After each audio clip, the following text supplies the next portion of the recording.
ওয়াশিংটনে মাঝ আকাশে হেলিকপ্টারের সঙ্গে যাত্রীবাহী প্লেনের সংঘর্ষে বাড়ছে মৃতের সংখ্যা। হোয়াইট হাউস থেকে 5 কিলোমিটার দূরে রেগান ওয়াশিংটন ন্যাশনাল এয়ারপোর্টের কাছে মাঝ আকাশে যাত্রীবাহী একটি বিমানের সঙ্গে সংঘর্ষ হয় সেনাবাহিনীর ব্ল্যাক হক হেলিকপ্টারের। ঘটনায় বহু মানুষের হতাহতের আশঙ্কা করা হচ্ছে। যদিও হতাহতের বিষয়ে এখনো কোনো তথ্য পাওয়া যায়নি, তবে জারি রয়েছে উদ্ধার অভিযান।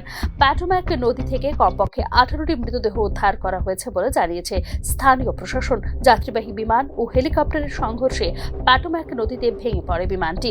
দুর্ঘটনাটি সংঘটিত হয়েছে ভারতীয় সময় বৃহস্পতিবার ভোরে। আমেরিকার রেগান ওয়াশিংটন ন্যাশনাল এয়ারপোর্টের কাছে 64 জন যাত্রী ছাড়াও কেবিন ক্রু সদস্য নিয়ে পিএসএ এয়ারলাইন্সের বিমানটি আসছিল কানসাস থেকে।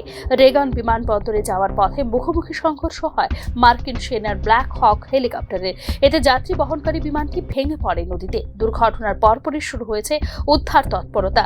US park police, DC metropolitan police এবং মার্কিন সামরিক বাহিনীর একাধিক হেলিকপ্টার নিযুক্ত রয়েছে উদ্ধার কাজে। ঘটনার পরপরই বিমান ওঠানামা বন্ধ করে দেওয়া হয় রেগান বিমানবন্দরে।